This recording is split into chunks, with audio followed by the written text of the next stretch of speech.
Hello નમસ્કાર વિદ્યાર્થી મિત્રો, વેદ ડિજિટલ એજ્યુકેશનમાં આપનું હાર્દિક સ્વાગત છે। આજે આપણે ધોરણ 11 વિષય બીએ નું દ્વિતીય સામયિક પરીક્ષા 2024 નું 100% ટાઈપિંગ સાથે સંપૂર્ણ પેપરનું સોલ્યુશન જોવાના છીએ। તો ખાસ વિદ્યાર્થી મિત્રો, ચેનલમાં નવા હોય તો ચેનલ સબસ્ક્રાઇબ કરો, બાજુમાં બેલ આઇકનને પ્રેસ કરો જેથી તમને અવનવા વિડીયોની માહિતી નોટિફિકેશન મળી શકે। વિડીયો લાઈક કરો, તમારા મિત્રો દોસ્તોને શેર કરો। દ્વિતીય સામયિક પરીક્ષા ધોરણ 11 વિષય વાણિજ્ય વ્યવસ્થા અને સંચાલન એટલે કે બીએ નું જ્યાં 50 ગુણનું પેપર છે એની આપણે ચર્ચા કરીએ તો વિભાગ એ છે સાચો વિકલ્પ પસંદ કરો તો 10 ગુણ છે। વેપારના મુખ્ય પ્રકાર કેટલા છે તો એ 2। કોલકાતામાં માનવ હેરફેર માટે આજે પણ શેનો ઉપયોગ થાય છે બી પેડલ રિક્ષા। એનઈએફટી માં વધુમાં વધુ કેટલી રકમની ફેરબદલી કરી શકાય છે રૂપિયા 2 લાખ। માહિતીના સુપર હાઈવે તરીકે કોને ઓળખવામાં આવે છે ઇન્ટરનેટ સેવા। તો ઘણા બધા વિદ્યાર્થી મિત્રોની કમેન્ટ આવે છે કે સર ધોરણ 11 કોમર્સના દ્વિતીય પરીક્ષાના આઈએમપી પ્રશ્નપત્રો સંપૂર્ણ સોલ્યુશન સાથે અમારે જોઈએ છે તો 30 થી પણ વધુ પ્રશ્નપત્રો તમને મળવાના છે। આર્ટ્સમાં તમારો કોઈ મિત્ર હોય તો એમને પણ સરસ મજાના 30 થી વધુ પ્રશ્નપત્રો મળશે। તો ક્યાંથી મળશે તો ભાઈ વેદ ડિજિટલ એજ્યુકેશન નામની એપ્લિકેશનમાંથી મળશે, બરોબર।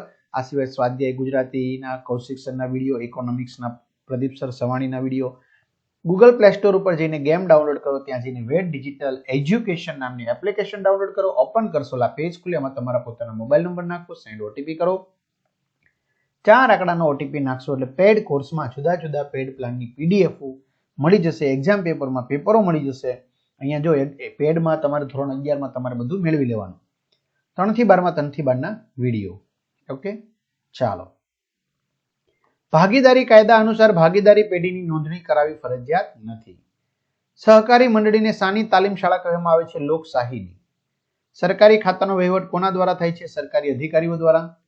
કઈ કંપનીઓ નફાનું પુનઃરોકાણ કરી શકે છે આર્થિક રીતે સદ્ધર કંપની। ધંધાકીય એકમ માટે લાંબા ગાળાની નાણાકીય જરૂરિયાત સંતોષવા માટેનું આંતરિક પ્રાપ્તિ સ્થાન નફાનું પુનઃરોકાણ। જથ્થાબંધ વેપારી અને ગ્રાહકો વચ્ચેની કડી એટલે છૂટક વેપારી। વિભાગ બી, એક વાક્યમાં જવાબ આપો એવા 5 પ્રશ્ન। વ્યક્તિક માલિકી કોને કહેવાય તો જે ધંધાકીય વ્યવસ્થાના સ્વરૂપની માલિકી, સંચાલન અને અંકુશ એક જ વ્યક્તિના હોય તે મૂડી રોકાણ કરી ધંધાની શરૂઆત કરે, ધંધાનો વિકાસ કરે અને ધંધાના કાર્યો સંભાળે, તેના પરિણામે નફો કે નુકસાન પોતે ભોગવે તેને વ્યક્તિક માલિકી કહેવાય।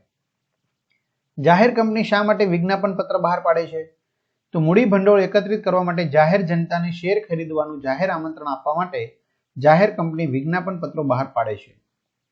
જાહેર ક્ષેત્રના 3 સ્વરૂપોના નામ આપો, પહેલું ખાતાકીય સંચાલન, બીજું જાહેર નિગમ, ત્રીજું સરકારી કંપની।